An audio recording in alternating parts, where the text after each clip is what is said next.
What is your schedule like? I am up by well before 5 o'clock. Are you ever afraid, Sadhguruji, of being over-revered? Young boys, girls, they'll all shout, "Hey Sadhguru, hi, I love you." Nobody says Sadhguru, Sadhguru like this. Yeah. What was the toughest moment in your life?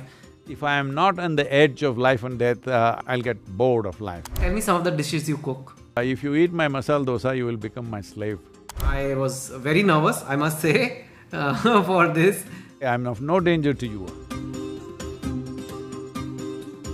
What is the difference between karma and dharma? Crafting your life the way you want, this is the basis of karma. If you become conscious, if people around you think you're superhuman.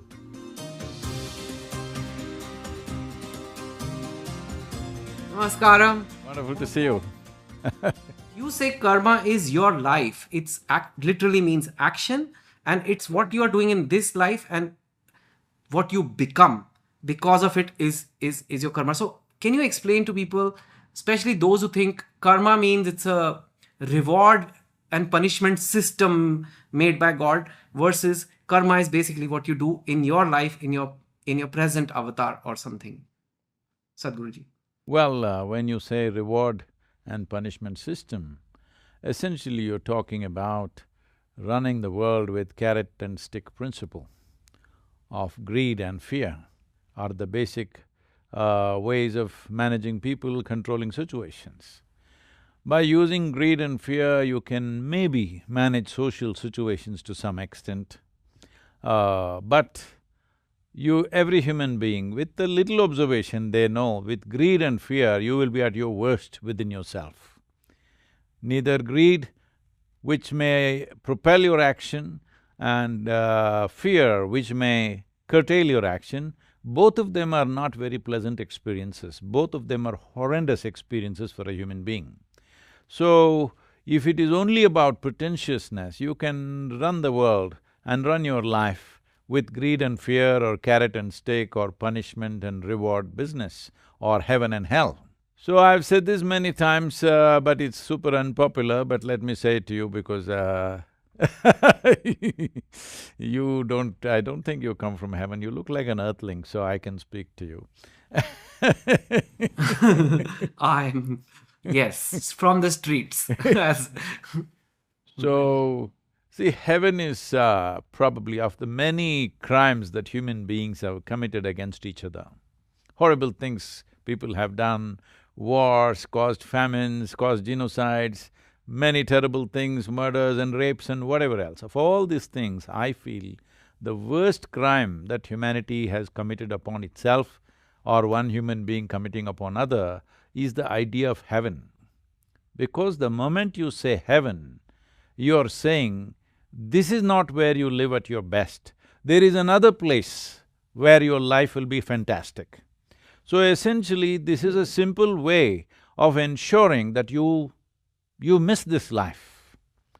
All that we have here is just life.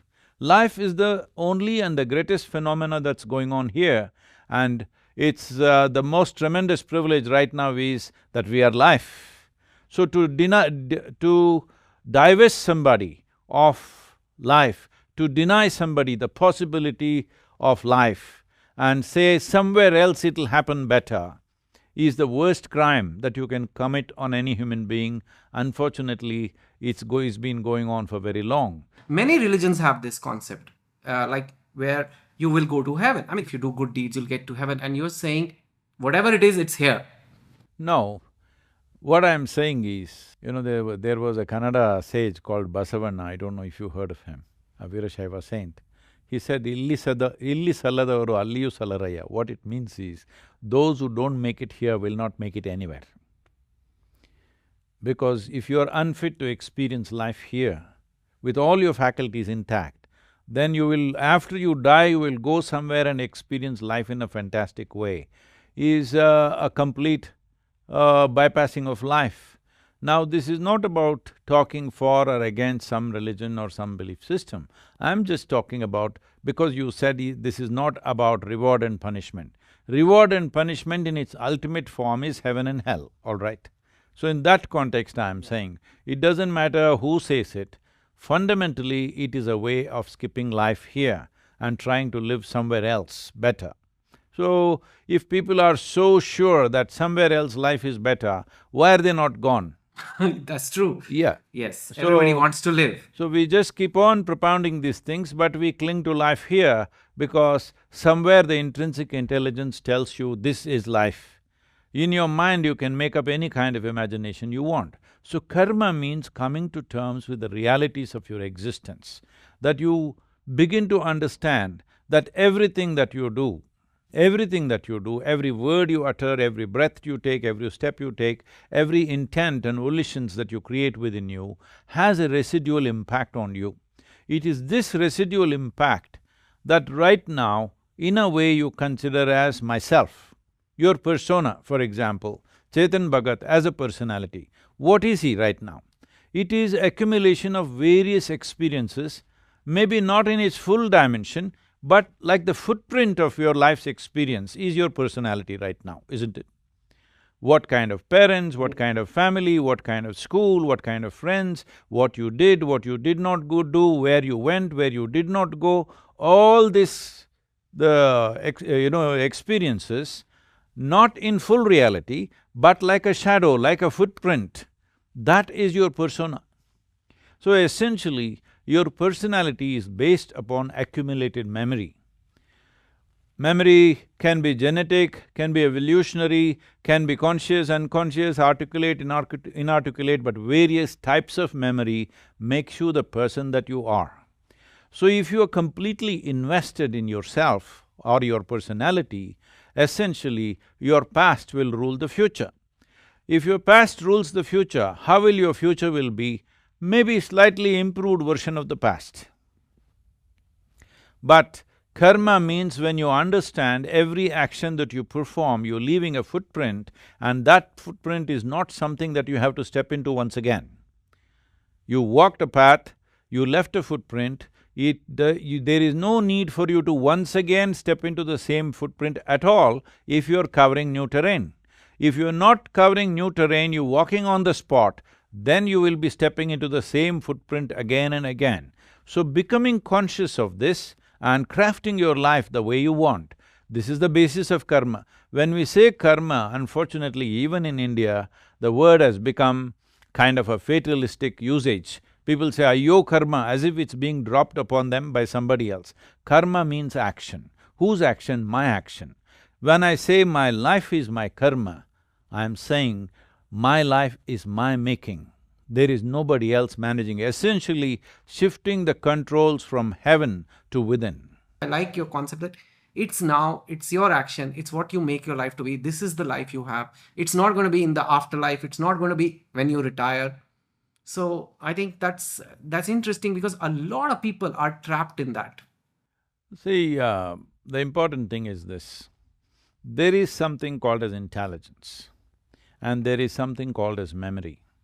The biggest mistake that humanity has done right now, particularly our education systems have done to us is, we are misunderstanding memory as intelligence. If you read a textbook and if you can repeat it verbatim, you will be considered brilliant in your school. Well, all those brilliant people in school, look back and see where they are nowhere to be seen. Only thing is because they will get a certificate, but this will not build any kind of competence because intelligence is a different dimension of life. Life is intelligence, the very process of life. See, this is one thing I've been repeatedly saying which people have issues with this. Everywhere in the world, people go about saying, God is love, God is compassion, God is peace, God is blissfulness. But if you don't go by anything that anybody says and you just pay attention to life around you, the idea of God, why has it entered our minds? Why did it enter people's minds across the world, even those parts of the world which were not connected? Still they had an idea of God. Why? Simply because there is so much creation and for which you have no explanation.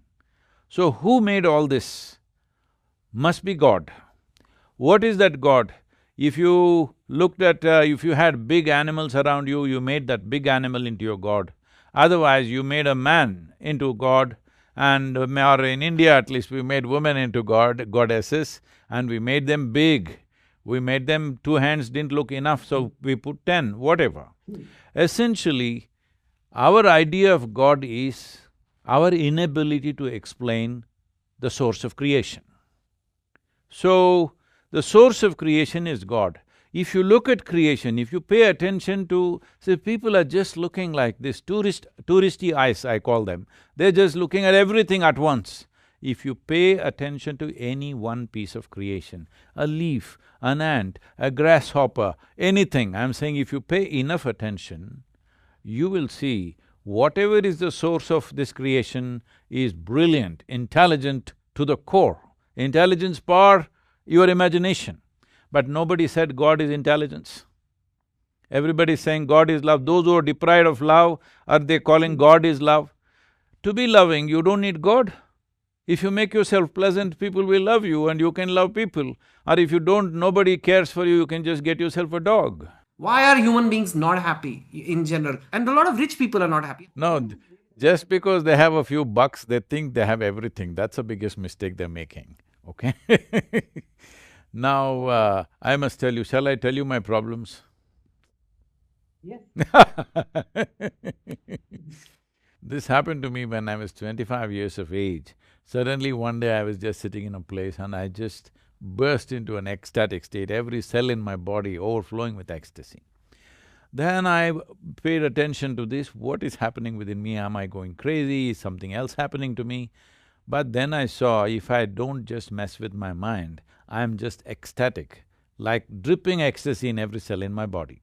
Then I thought, oh, this is something fantastic that I have discovered. I did not have any connections with the yogic traditions or spiritual traditions of the country. I grew up totally divorced from all that, very influenced by the West, 60s, Beatles and da-da-da, okay?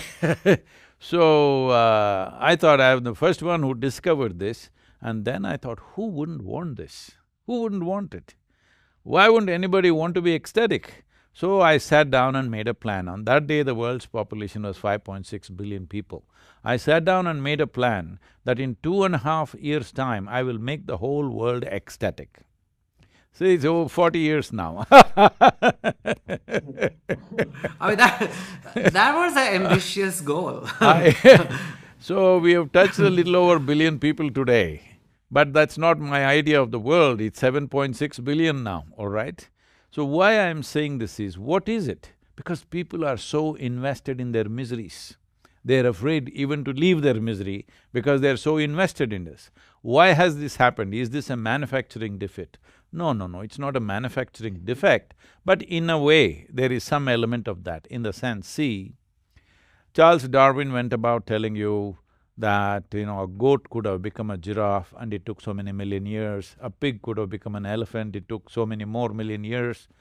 But a monkey became a man rather quickly, so quickly that people believe there must be a missing link somewhere, okay? So the the problem is that between a chimpanzee and a human being, the DNA difference is only 1.23%. 1.23% is not a great percentage, all right? But in terms of… in biologically, we are only 1.23% away from a chimpanzee. But in terms of our intelligence and awareness, we are worlds apart from a chimpanzee. And this is our problem. We have an intelligence that we have not figured how to handle.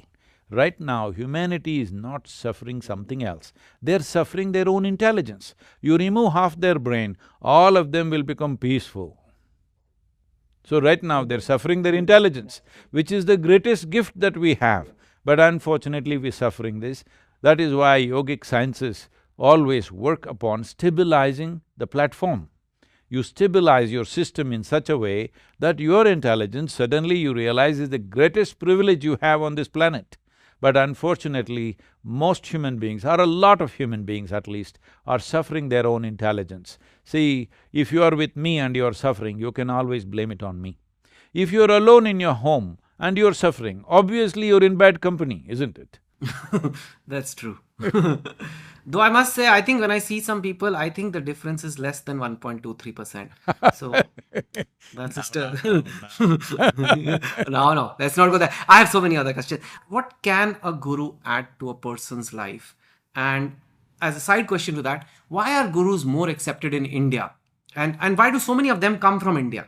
Well, the word guru means… gu means darkness, ru means the dispeller. One who dispels your darkness is a guru. Well, if you want to call him a light bulb, you can call him that, it's up to you. But the important thing is, with him around, you saw things more clearly than you would have otherwise seen, that's all. So can you not do it by yourself? You can, but the problem is, your life is a very limited amount of time. Human life is very brief.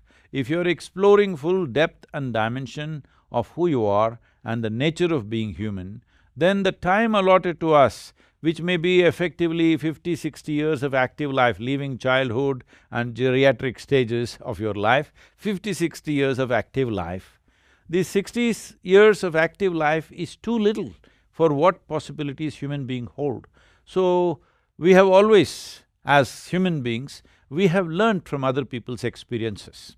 Whether it's our parents or teachers, what we call as education, everything we learn from other people's experience because the possibility of our life is so big. If we were just, let's say if you and me were just buffaloes, all we had to do was just learn what kind of grass I can eat, what kind I cannot eat, where is the water, what is the way, how to reproduce, this is it.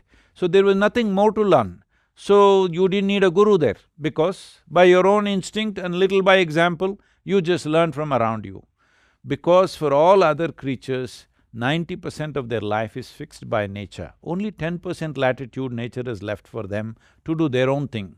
But with the human being, only 10% is fixed, 90% is left in our hands. And this freedom is what human beings are suffering right now. So a guru comes into place because you want to travel an uncharted path. See, I trek in… every year I've been trekking in Nepal and Tibet. There these Sherpas and some of the Tibetans, guides are there. These guys are born and brought up in the mountains, they just, they're like mountain goats. They're as fit as mountain goats and they're as instinctively right about the paths that they take. So now when I'm on the mountain with them, those guys barely talk. If if there are two paths like this, if I ask him which way to go, he'll say, I just follow him. On the mountain, you don't try to teach him guru business because he's the guru. He knows the terrain better than you. So you just follow instructions. Similarly, when it comes to inner dimensions of life, when somebody has already traversed the path, you go by that, otherwise to know what is next door, you may go around the world and come there, but you don't have that much time. So a guru becomes relevant so that you share another person's experience of a journey so that very easily you can get there. If you want to do it all by yourself, we don't know how long you will take.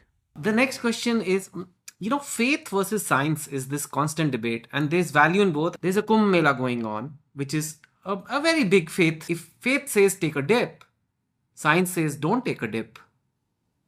How is one to reconcile this?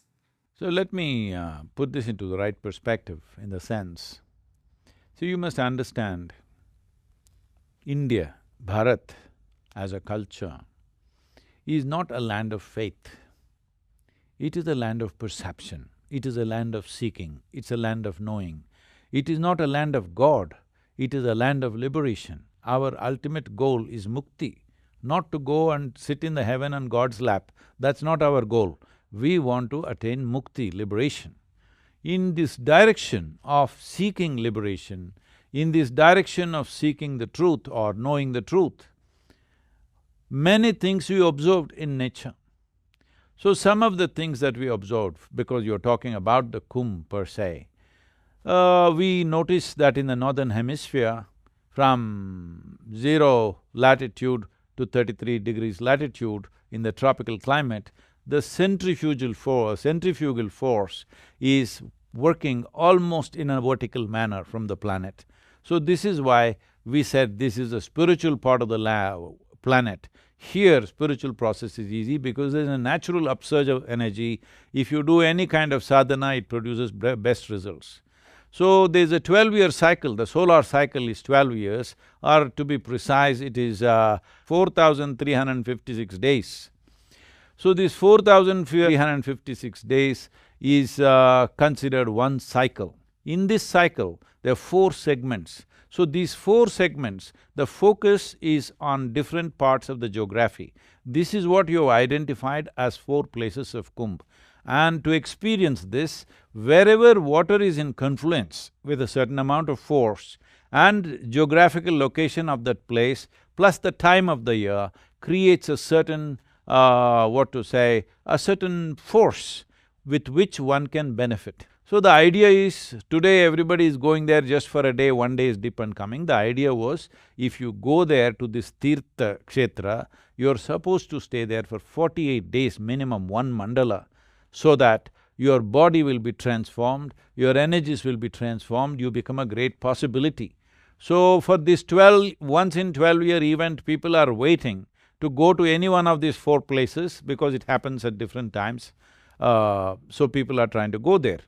So having said that, is right now what was understood as a scientific way of enhancing human being, because our culture is always about, even our idea of God is always about empowering ourselves. It's not about seeking help from God.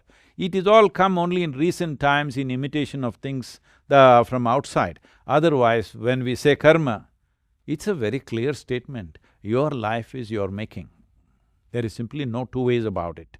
It doesn't matter how many distortions have happened in the few thousand years, but fundamentally, your life is your making. Because it's your making, you want to use every little support that is there in the geography, in the celestial objects, you want to use every support to enhance yourself towards liberation. So in this effort, these festivals have become massive accumulation of people. And as you know, the Allahabad one, which happens once in 12 years, is the biggest one. And three others which happen now, one that you're talking about is Haridwar. Should we have managed this better? 100% we should have managed it better. But can you manage it? Because we have never understood how to manage these things, because people just come from everywhere. They don't come in a planned way, in buses and this thing, and it's not like a organized tour.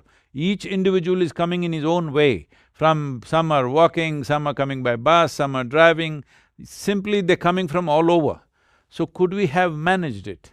Maybe we could have better educated them, which I don't know why it did not happen. Maybe they did, but still, once people come together in that fervor of wanting to get into the water at the right time to benefit in a big way, I think things went the way they went. How does one cope mentally though? I mean, a lot of times people in India, people in India are very trained at ignoring poverty, for example. I live in Mumbai.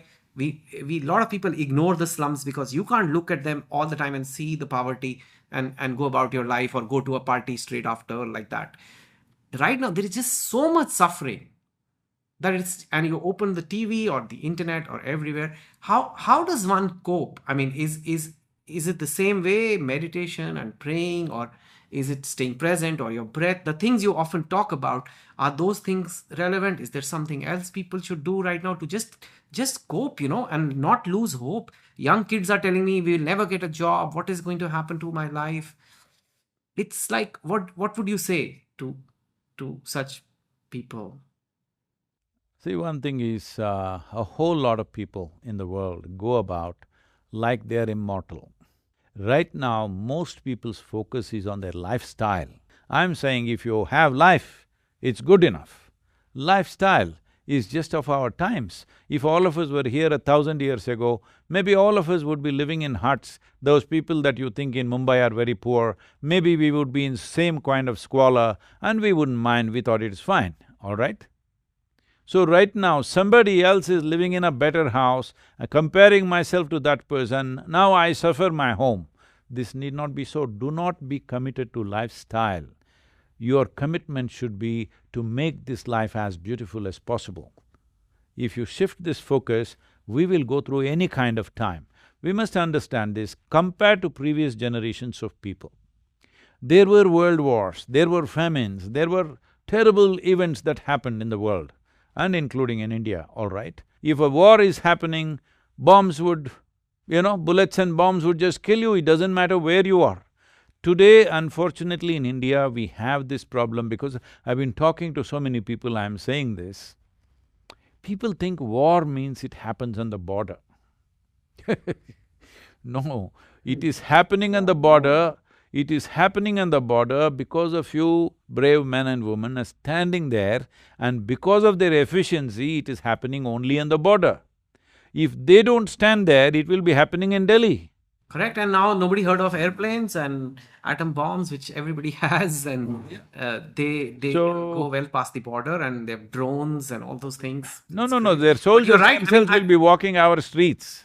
If our soldiers are That's not true. doing their job well, their soldiers, the enemy soldiers will be walking on the streets, all right? And you know all the terrible things that have happened with the past invasions. Don't forget that. I'm saying that way, as a generation of people, in terms of comforts and conveniences, no generation ever had these kind of comforts and conveniences. No generation had survival better organized than this generation. Right now, WHO is saying that it is not just this pandemic, there is going to be a mental pandemic and there's going to be a suicide pandemic. See, our problem is if we get one problem, we want to multiply it into many. No, if you get one problem, let's see how to handle that. Don't multiply it in your head. I don't know why WHO is saying it's going to come later. It's already there. And what do you want to say to that? You know, a lot of youngsters, they're 18, 20, and they're seeing these fancy cars and fancy bodies and fancy holidays, and they don't see that around them or a path or a ladder to get there. And that leads to unhappiness. See, if you committed to a lifestyle without being committed to enhancing this life, inevitably, one way or the other, you will move into crime. Maybe crime outside of the law or crime within the law, but inevitably you will move into crime once you're committed to lifestyle. If you're committed to enhancing your life, lifestyle will happen according to our competence and in the times in which we live. See, we must understand our lifestyles are all not made by us. Our lifestyles are of the times. See, right now, in 23, 24 hours from India, I'm here in United States. If it was 100 years ago, coming to United States means probably 45, 50 days up and 45, 50 days down, all right? But people are saying this 22 hours of flight is too long. Repeatedly they're telling me, I said, what is too long? I'm glad it's only 22 hours. Otherwise, people were, sitting on a steamship and going, before that on a sailboat, not even knowing whether they'll get there or not. And before that, there was no Suez Canal or a stuck Suez Canal, then you are in trouble. If you're going on… No, you could also have a round trip around Africa, African safari and then get to America. So I'm saying we are having, as a generation of people, we have the best of everything. Never before humanity has had these kind of things.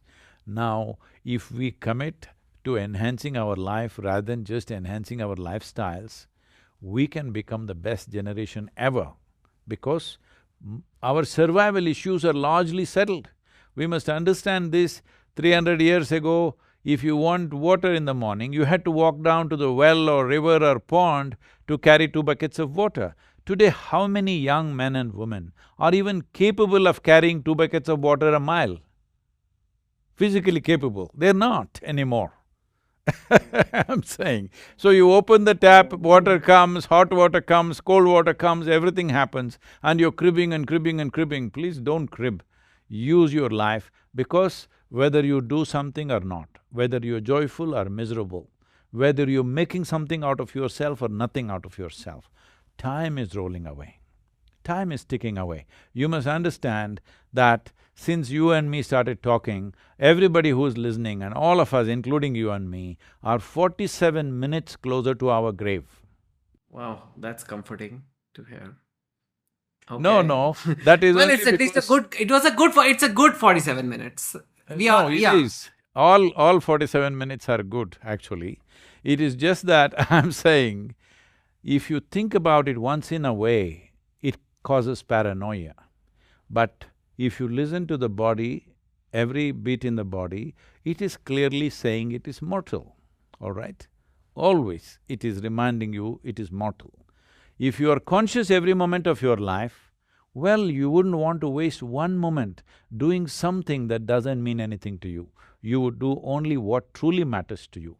If all of us were doing only what genuinely matters to us, we will be living in a fantastic world. Oh, thank you. You've been teaching yoga for the last several decades, but in the last 10 years, it's been very dramatic, or it may be even last 15. What was the point at which you felt, okay, this is going really big now? I told you in 1982, when I experienced this, I thought 5.6 billion people is no big deal in 2.5 years, I will make it. I was riding all over the country on my motorcycle, and I thought I will ride across the world and make it happen to every human being on the planet. Well, it took a long time, and then there were other commitments which I had to fulfill. But this happened in, I think, 2005 or six. One day, I was here in United States, and some of our volunteers, this is a completely volunteer-run organization, they were looking on the internet, and they said, "Sadhguru, did you know that every day on that day, about 100,000 people typed the word spiritual online?" I said, "Is that really so? That much interest in spirituality? Please type it out and see what is there." They typed out the word spiritual, and the first thing that came was a spa in Mexico. Second thing that came was a call girl in Northern California. I looked at this and How said, is… I because wonder she why says that. spiritual love, spiritual this thing, she's learned the SEO, all right? Then I was just discussing this, how is Okay. this possible? Spirituality means people should have looked towards India, but everybody is looking for a spa or a call girl or something, and I'm sure a whole lot of people believe that's where spirituality is. Then I was looking at this, what are people doing online? Then I'm consulting somebody who's supposed to be some kind of an expert, and I ask him, what are people searching for? Because I don't have the time to be searching online anything, life keeps me busy all the time. He said, very casually, he's saying, Sadhguru, about 70% of the data is pornography. I said, what? It can't be. And I checked with a few other people, they said, yeah, Sadhguru, somewhere around that. Then I thought, you have such a fantastic technology. For the first time in the history of humanity, you can sit here and talk to the entire world if you want.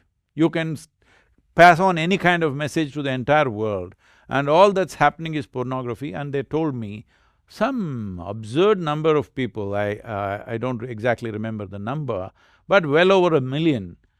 They're saying below 15 years of age, that many children are being sold on the net. I thought, if we are selling children, if we're selling our children, this means we have hit the bottom, there's no further place to go. We really hit the bottom, any society. But this is happening in a technologically savvy way. Then I said, see, if this is what is happening, we must make sure that spiritual process in its simplest possible way reaches every human being on the planet. So how to do this? So we started acting from somewhere from 2007, 2008, we started getting more active online, and I must tell you that in 2020, our reach has been 1.82 billion video views. Yes. So, now this is not something to pat on my back, I see this as my percentage of failure reducing a little bit, because I wanted to touch the whole population in 2.5 years' time. In 40 years' time, I'm not even touching 16–17% of the world's population. I don't think it's a great success. It's okay, it's okay. Like, just to put your own teaching back to you, it's okay right now. Just having I'm life not is… saying it is not okay with me. It is just that I am made like this. Even if everything that I'm doing fails, I will still die blissfully. That much I have, so no problem with me. But the important thing is, when you're here, there are only two things to your life: profoundness of experience within yourself and impactfulness of your activity. So we are a little over probably 5,600 or 700 full-time volunteers and over 11 million part-time volunteers. With so many people with same intention, we should not be at 16–17% of the world's population, we must be nearly 100%. So, we are looking how to make that happen because we want to ensure at least every human being has one drop spirituality. One drop spirituality means a simple practice with which they're reminded of their nature in some way by themselves, not by teaching, not by indoctrination, but by simple process that they will do by themselves. Today millions of people are doing, but as I said, it is important because as I said earlier, much earlier, that today as a generation of people, we have things that nobody could imagine possible. I want you to look back on the great teachers and many yogis, teachers, enlightened beings who come. Let's say when Krishna came, he got only one guy to speak to, and that guy is full of questions. Buddha did little better because he was better organized in his stuff and he didn't get involved in the kind of things that Krishna got involved, so he got to deliver something. Jesus came, just 12 people and one of them freaks on him. This has been the history of the world. Many great beings have come, but when they spoke, hardly 10 people can hear. This is the first time you can sit here and talk to the entire world. If you don't reach out to the world now, it simply means that you don't care. When you have something valuable, if you do not reach out, it shows that you don't care. People accuse me, oh, if you're a yogi, why are you marketing yourself? It's not about me marketing myself, it is about reaching the world. If you have something valuable and you do not reach out, in my opinion, you're just an uncaring human being. Yeah, I can relate to that, by the way, your last thing of why are you reaching out, because as a writer also somehow people expect a writer should not market himself and get his name known, but I'm Yes, like, they if I want… can make people they read want book, pornography to be marketed, they want to market their children online, this is okay. yeah, Unfortunately. I'm like, if I can make people read books in this time, I mean, anyway, but I see you as, you're very humble, but couple of lessons from what you just said, I think for me and maybe for other young people there, that one, people often talk of overnight success. People always say, oh, Isha Foundation, Sadhguruji has grown so big so suddenly. It's a 40-year job, 40-year overnight. They think it happened suddenly 40 years, 20 hours a day, 7 days of the week. None of the people around me don't know what is a holiday. We don't know what's a holiday. Because our life is a holiday, we are doing what we care for, so it's a holiday. So yeah, so all the youngsters watching should realize that even a guru works hard. There is hustle. A guru works but not hard. I work joyfully, I work lovingly. Yeah, not of course. Hard. I'm not a donkey to do hard work. And you realize the power of the internet, which I don't think any spiritual organization, any spiritual guru realized it. And not only you realized it, you went for it, you adapted to it. You just see it as a way to connect to people. The thing is, when I started teaching in early 80s, I didn't even have a microphone to teach. So I would stand up and raise my voice and speak to 200, 300 people at a time. And after teaching 8 to 12 hours in a day, in the night my throat would be bleeding actually, literally bleeding, okay? So I had to do all kinds of things to keep my throat going for the next few days to finish the program. So from there we got a microphone. Suddenly I realized microphone is a fantastic thing, I don't have to shout, I can talk to a few thousand people. So from there, it is natural, if you have something valuable and you want it to reach people, you're looking for ways. You're looking for ways how to reach them. So how is it that you did not see internet as a possibility? Because maybe you're sitting on a little bit of success that you've achieved and you think it's fantastic. In my life, I'm not thinking of success, because for me, life is not about getting somewhere. Life is just about offering what best you can, because life is most beautiful when you're in a state of offering. not in a state of begging for something or acquiring something or conquering something. You never saw a joyful conqueror, did you? They're all miserable most of the time. So, so That's it true. is… That's a good point. What was the toughest moment or two moments in your life, and how did you deal with it, and what did you learn, or how did you grow from it? I don't know how to answer that question because when I look back and see, many times I've been in situations where my life was at risk, just a few seconds away from the end, but I did not experience them as very tough or anything because I don't know how to say this. This may sound kind of absurd way of looking at life, but I've always lived my life like this, that if next moment I have to die, I won't even turn back and see, I will just die. I've always been like that because my experience of life within me is so complete that I never think something is easy or tough. Whatever I'm doing, the simplest things I'm doing, I'm saying, if I'm cooking, I don't just cook, I make sure that I'm always trying to see how I can cook a little better than what I did. Maybe 3 months ago I cooked once, but today I'm cooking, I want to see how I do it better, paying attention to every little thing. So, I don't know what is tough and easy because I make sure whatever I'm doing, whether I'm speaking or cooking or riding a motorcycle, I'm pushing it to its limits always, because if I'm not on the edge of life and death, I'll get bored of life. So I always keep myself on the very edge. I don't think it's Okay, the difficult. Punjabi. It's a bit I'm dangerous. really curious now.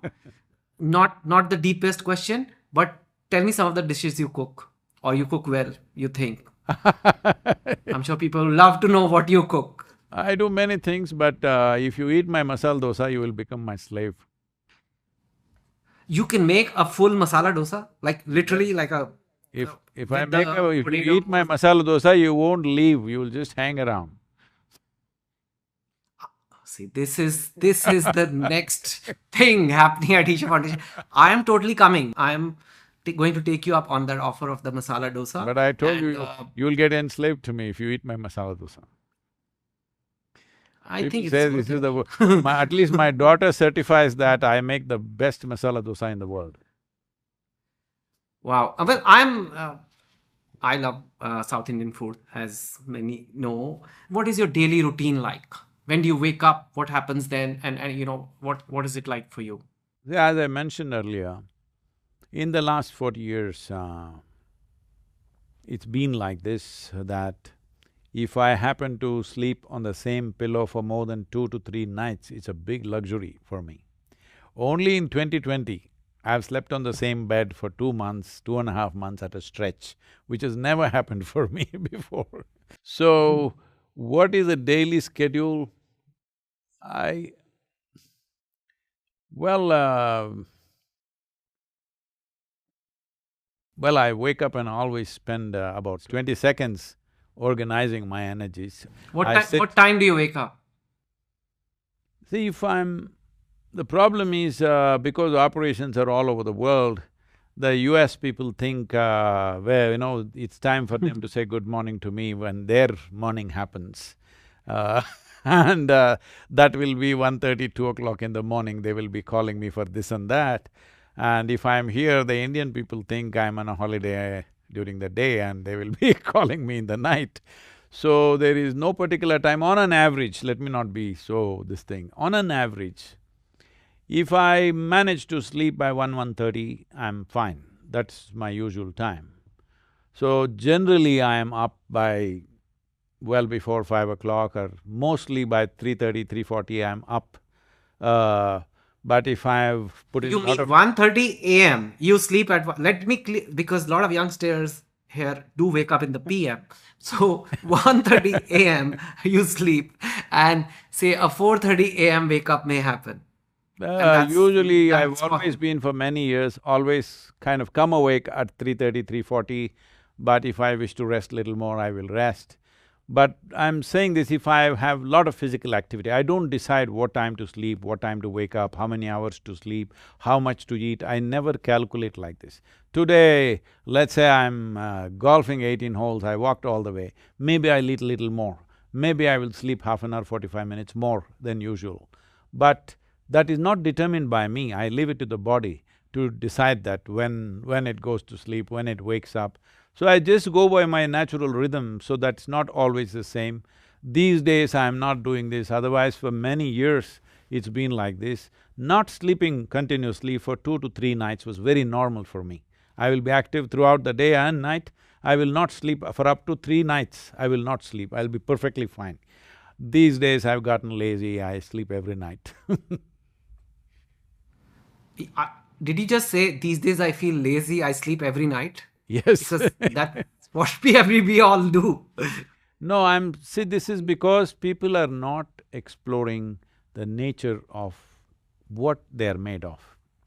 They are going by their own concepts. How much should I eat means so many calories, how much should I sleep means somebody says 8 hours a day, you must sleep. If you're sleeping 8 hours a day, you're sleeping off 1/3 of your life, all right? I thought you came here to live, not to dodge life. You know, I don't know what to say. I'm guilty as charged. I sleep, and where is this energy coming from? Like, you think 3 4 hours you can function? You don't feel like… Today, Okay, I used to be the only one, for almost 25 years on an average, I slept about 2.5 hours a day. These days I'm sleeping 3.5 to 4 hours on an average. Today there are many people, hundreds of people around me who are sleeping well below 5 hours a day. Within the yoga center you will see when the events come, 2 nights, 3 nights they are not sleeping and fully active during the day and during the night. There are many, dozens of people like that, or I can say people who are sleeping below 5 hours and fully active during the day. There are a few hundred people around me now. And that's why all this work happens, because everybody is on all the time. And you say you don't work hard. Not hard. See, when you're doing what you care for, see, this is the difference you have. People who are doing what they don't care for are always looking for a holiday. In America, it's called, thank God it's Friday. Some studies show that 70% of the Americans hate their work, not dislike, they hate their work. If you're doing what you hate for 5 days, naturally you overdose on the next 2 days that are available. That's what is happening. If you are doing what you genuinely care for, why would you look for a break? Why would you look for a break? Even our school is run like this. Our school is 7 days of the week.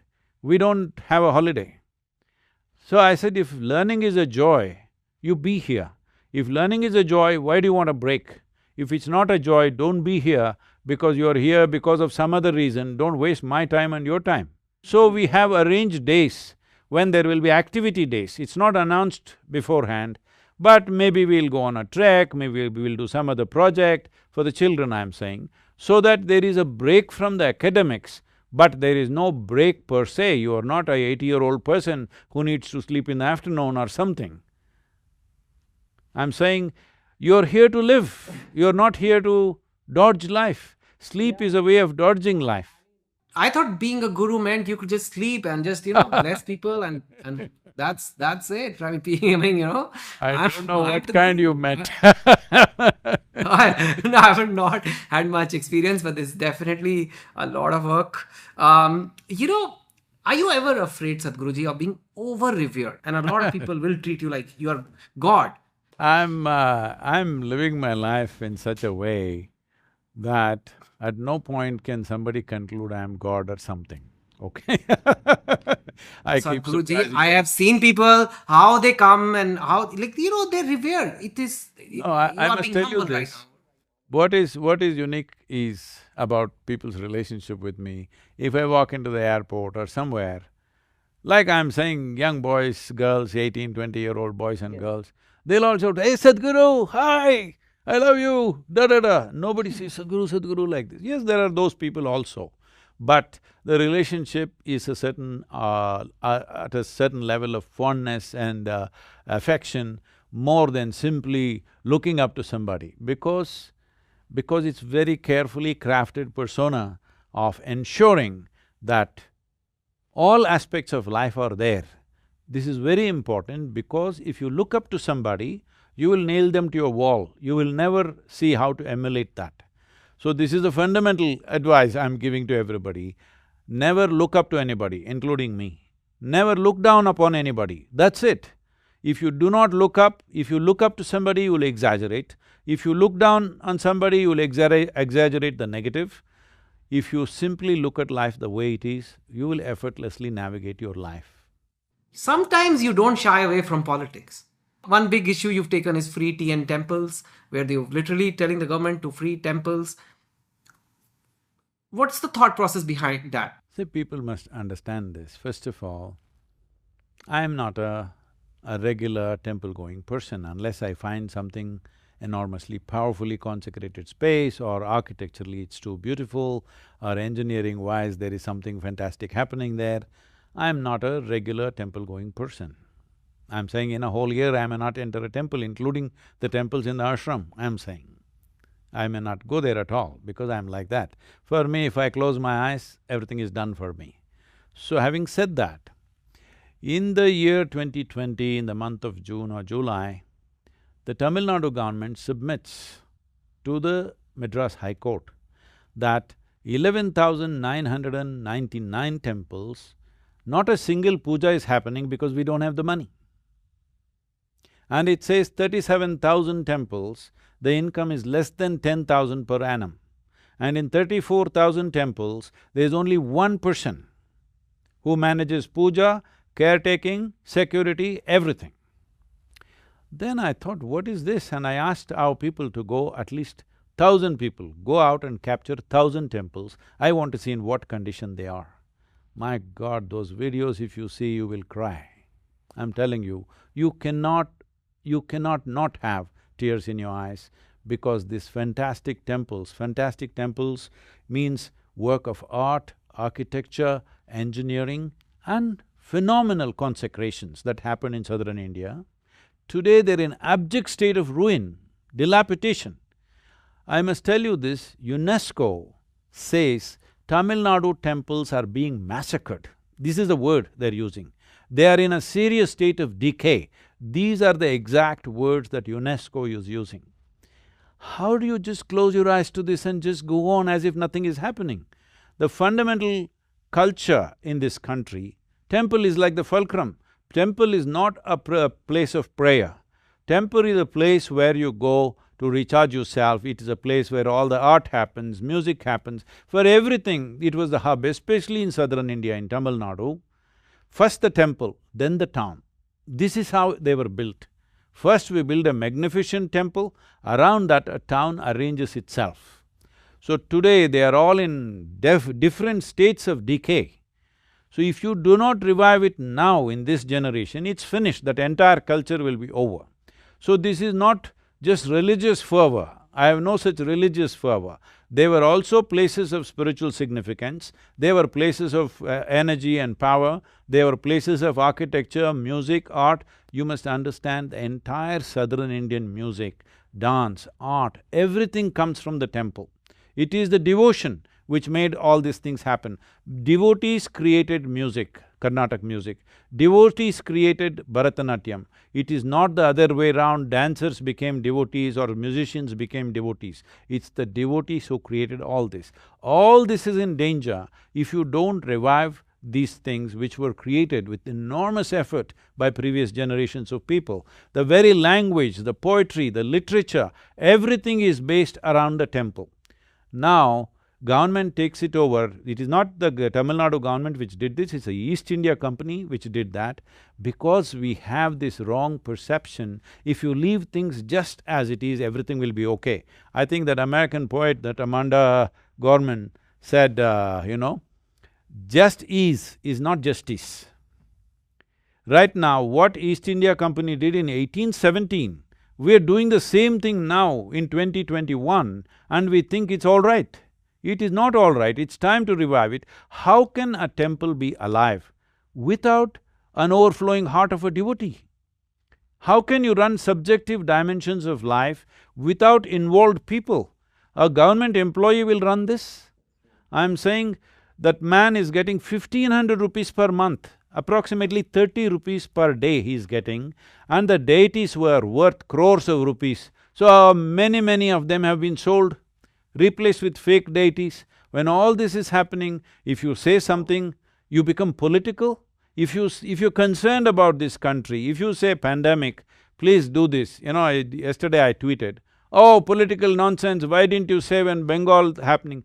Okay, all that happened, now the surge happened, now every responsible citizen has to say something to inspire people.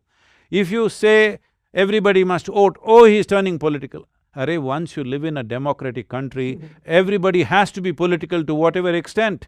If you say, I'm not political, you're just saying you're not a citizen. If I go and cast my vote, do I become political? No, that's why I told you, right? For a lot of people, the 1.23% different DNA from chimpanzees doesn't seem to be there. So that's a… what can I say? That is a longer discussion. Okay, we have to go to audience questions now. I'll start with Rehan Sheikh, who writes from Kolkata. Many times our intentions are not wrong, but our actions are wrong. Can this lead to bad karma? Karmic process is not by physical action, it is by volition. What is the volition which propels you? If I have to give examples, just to put it into some perspective, see, you can take a knife and you're playing with the knife and it fell on somebody accidentally and that person died. This is one karma.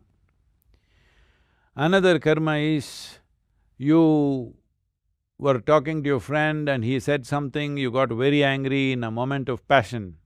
You threw the knife at him and he died, that's another karma.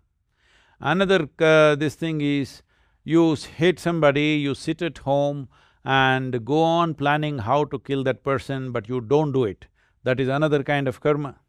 Another karma is, you are, let's say, a surgeon, you took the knife and you're trying to save somebody's life and by mistake something happened and that person died, that's another karma. So these are all different kinds of karmas. So these karmas are not… in all the karmas the same thing, the act is same, that somebody died because of your knife.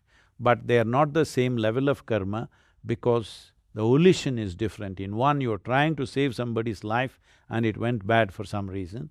In another, you're playing and it happened by accident, the karma of negligence is there with you. In another, the karma of uncontrollable passions are there, that is there. In another, premeditated process of murder is there. In another, you kill a person not once because you don't actually perform the karma, because you're calculate enough to understand if you perform this karma, what will happen to you. So you kill him 1,000 times in your home, not going there. So this is the worst kind of karma. You must understand it is by volition and intention, not by action. This doesn't mean to say you're free from action. Actions have their implications, all right? But karmic substance, how it gets imprinted within you is largely by volition. Action can be of negligence, action can be of unawareness, action can be of passion, many kinds of actions. But karmic imprints, how strong or weak karmic imprints are within you is largely by volition. How much emotionally and in thought and emotion, how deeply you're involved in that makes the imprint. Even today, everywhere in the world, even the law of the land everywhere recognizes this, that a murder that happens in a moment of passion or by accident and a murder that happens in a premeditated way, even the law recognizes that it's different. Varun Reddy in Hyderabad wants to know, I've heard you say that karma means action, and then is non-action also a type of karma? As in, an action, if so, then is non-action a method in the madness of crafting your own destiny? How would you do non-action? Right now you think if you don't go out of your home and just sit inside, non-action? No. You're doing more action than when you are actually going to work, because preoccupation is also an action. See, whether you like it or you don't like it, in your wakefulness and sleep, you're performing action. Your body is doing its own activity, your mind is doing its own activity, your emotion is doing its activity, your energies are doing activity. Without this, you wouldn't be alive. The question is only, are you conscious or not? Varun, you just look at it this way, from the moment you woke up today morning, Even it is true even in your sleep, but let us look at it in your wakefulness. From the moment you woke up till this time in the evening, all the things that your body is doing, your thought is doing, your emotion is doing, your energy is doing, how much of it are you performing consciously? How much of those actions are conscious in nature? If you really look at it, it is well below 1%. So what I would say is, try this. You either ride a motorcycle or please try a bicycle, because otherwise you could endanger other people's lives. Ride a bicycle, out of 10 minutes of riding, 9 minutes you close your eyes and ride. You know what will be the consequence. So right now it's the same thing. Most human beings are well over 99% unconscious karma. This is why they feel that karma is hitting them from somewhere else. No, it is your own unconscious action. Because you're unconscious, you think it's coming from somewhere else. You're mistaking your own hand to be the hand of fate. So, the problem is not about karma, the problem is about unawareness and unconsciousness. If you just become little more conscious, I would say if 2 to 3% of your physical, mental, emotional and energy karma, if you become conscious, if you can perform this consciously, suddenly people around you think you're superhuman. Yes, because that is how much control you will have over your life. That's good. My next question is from Kalyan Chakravarti, who is writing from Vishakhapatnam. He's asking, how did the first or initial species happen without any karmic substance? Hey, you are the expert, you were saying it's not 1.23%, you met people like that, those species of people. They're on the internet, I meet them every day, they are the ones trolling. I always feel like, something, every time I see people writing nasty… very derogatory to the chimpanzees, this is not fair. That's true. Yeah, I know. Some chimpanzee association may come after me, but that's true. That's true. Chimpanzees never trolled anybody. Never did anything like Yes. Well, about how did the first, I think the question is about if in the very beginning, when there was no life, if there was no karma, how did the species happen? Is that the question? Do I understand it right? Yes, it's correct. So we need to… now you're asking a scientific question, but the yogic sciences looks at it like this. Well, you must understand what is modern science today. The same things have been spoken in the yogic sciences, but in a very dialectical way, personifying all the different forces. Today in modern science, they're talking about if you have a vacuum condition, let's say in a flask or in some container, not inside, around this container, if you play a certain amount of energy or electrical charges, within the vacuum state, something called as virtual protons and virtual neutrons will happen. This essentially means out of nothingness, something is taking shape, something is beginning to happen. Well, it may not be able to hold itself, but it happens and disappears.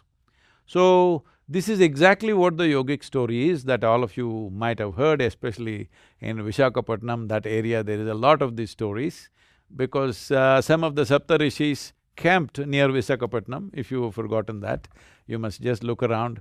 There are caves on the Vishakhapatnam coast where Saptarishis came and stayed, and Gautama, not the Gautama the Buddha, the Gautama who was one of the Saptarishis comes, it is believed that he comes from that Andhra region. Anyway, so we talk about nothingness. Nothing means that which is not. That which is not means that which is not physical in nature. Today modern science is clearly recognizing a dimension beyond physical does exist. They call it the non-existence or negative reality. There are many ways they're trying to express it, but because it's not logical, they're struggling with these expressions. There is something called as dark energy. This means there is no any of the physical things that you recognize. Physical means there must be protons and neutrons or electrons, or there must be electromagnetic charges or magnetic field or something. None of these forces that you recognize as physical exists, but still there is a force beyond that. There is no name for that, they're calling it dark energy. In India, we called it Shiva. That means that which is not. Shiva does not mean a person. Shiva means that which is not. Now when somebody realized that which is not, we also ended up calling that person Shiva later on. That personality which came later on as a yogi is a different matter. But this non-existence or that which is not was lying inert, just empty space. Then certain Shakti, or you can call it an electrical charge or some kind of energetic charge, Shakti came and danced upon his chest. Then little stirring happened within him because of Shakti dancing around him. He stirred up and then first form of creation came. Modern science is talking about Big Bang. I've been in conversation with various physicists telling them about how yoga sees the first form of creation was Rudra. That means he roared. What is a roar? Suppose you take any automobile, whatever you have, whether it's a moped or a scooter or a car, you pull out the manifold, start the engine, it'll go bang, bang, bang. If you raise the throttle, it'll roar.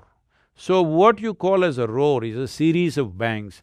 I've been in conversation with various physicists, they all agree it couldn't have been one bang. There must have been a series of bangs for so much to happen.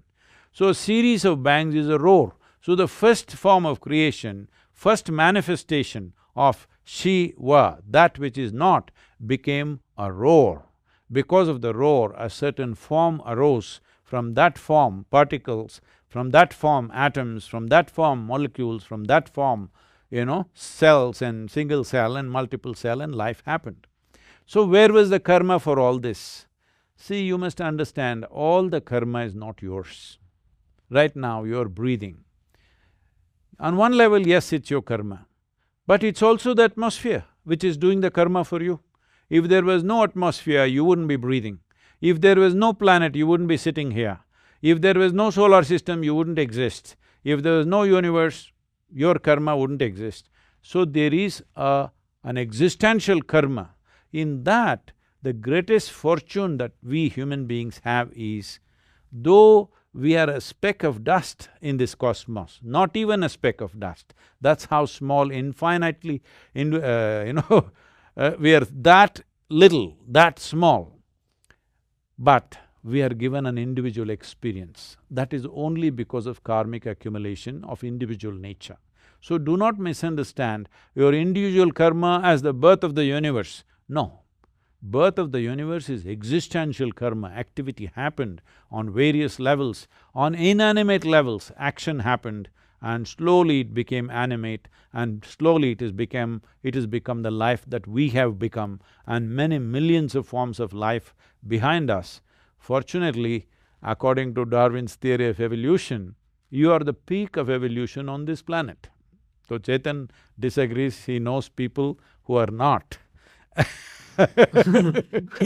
No, some people. But we are the peak of evolution. Internet trolls is a separate session. I mean, I'll ask you someday when I come for the dosa that it's just not kind. I mean, there's just lack of kind. Anyway, You can't eat my dosa and then troll about that. No. I am Because eating it and becoming now a slave. people are going to troll me, how can he claim he makes the best dosa? I did not claim, a whole lot of people who ate it said that. So I am just repeating their words, because dosa is not an existentially perfect thing, it is only by people's taste and their opinions that it becomes the best thing. All right, anyway… You don't have to clarify it, Sadhguruji. It's okay. We understand. You make a good dosa, that's it. We got It's not placed on making a top claim. of the evolutionary pile, all right? Among all these millions of lives, we are on the very top of the evolutionary pile. But most human beings are not feeling like they're on top of the world. They're actually on top of the world, but they're not feeling it that way because they're misunderstanding their psychological realities as existential realities. This is the fundamental that the spiritual process wants to change, that you become an existential creature. Once you're existential as a life, this is an exuberance of life. We are the peak of life on this planet. This is the best thing that can happen to you. But right now, you're misunderstanding your own thought and emotion as reality. The next question comes from N. Prabhu, who is in the Air Force at the Gujarat border. So, respect to you, sir. Thank you for protecting us. His question is: in the light of Kumbh Mela that is underway, it is said that a dip in the Ganges can wash off karma. And he wants to know how does this work and what is the mechanism of this process of washing off karma by the dip in the Ganges. I think we sort of touched this a little You earlier. went over it, but yeah. Yes, but essentially we need to understand that what we are right now, out of this body that you are, your physical frame that is here, is a combination of five elements of earth, water, fire, air and space. Out of this, nearly 72% of your body is water. Because of that, we always created what is called as the tirth. Tirth means water which has a certain kind of memory, water which has a divine memory in it. Today there is substantial scientific data to show that water is capable of memory and is also capable of intelligent response. It is no more a belief system, it is well established in various laboratories around the world that human thought, human emotion can impress itself upon water. So we are going to certain places which are certain vortexes of water, and also at certain time in this 12-year solar cycle where we can make use of it. Above all, it's a process of cleansing. Cleansing means all your karma will get washed away because you took a dip in the river? No. Definitely certain cleansing is happening. One day's dip is not the thing. Today you are going like a tourist, you must stay there for one mandala. 48 days, if you are there, do the right kind of practices and use the water as a way of, enhancing your system, then the water within you, the water, 72% or two-thirds of body which is water, if this water behaves the way you want, suddenly you will be a fantastic human being. The entire process of yogic sciences has come from the fundamental or the foundation that we call as Bhuta Shuddhi. That means cleansing these five elements. So what you're calling as Kumbh Mela is also one expression of Bhuta Shuddhi process, which is the foundation of the yogic system. Last question, and last question for the evening as well. Sitaram Shetty in Mumbai wants to know, what is the difference between karma and dharma? My gosh, people ask you tough questions, man. Well, if your activity, physical, mental, emotional and energetic activity, if you use it to entangle yourself, that's called as karma. If you use the same activity to liberate yourself, that's called as dharma. That's good. That's a nice short answer. Congratulations on yet another book, which now I realize you have 120. So I don't know, but each book they say is like a kid. So you love your kids, no matter even if it's the 120th one, I suppose. So big congratulations. Don't accuse me I've of been such going things. through There are it. 120 kids and all, don't accuse me of such things, just books. Just books, just books. And I think people who sometimes get daunted by very spiritual books may find this very simple. In that way, the language is simple. It starts with an example. Is that deliberate? Is that your natural style to write in such a simple manner? Well, generally my books are not written, it's spoken. After it's spoken and transcribed, maybe I do a little bit of fixing because from spoken language to written language a little bit, otherwise generally it's the tone of speaking. The idea is to get people to experience it like they're being spoken to personally rather than being written in an academic language. And because I don't have much education like you, my language is of the street, whatever I picked up around, so I don't have that kind of thing. Sadhguruji, it has been an absolute pleasure to do this for me. I was very nervous, I must say, for this, but you made it very easy for me. I'm thousands of miles away, I'm of no danger to you. Congratulations once again on this book, and masala dosa offer remains. Masala dosa, but first you must read the rest of the book. I will definitely, you can quiz me Because and give me chutney only if I can answer the questions. Thank you, wonderful. Thank you. Thank you so much.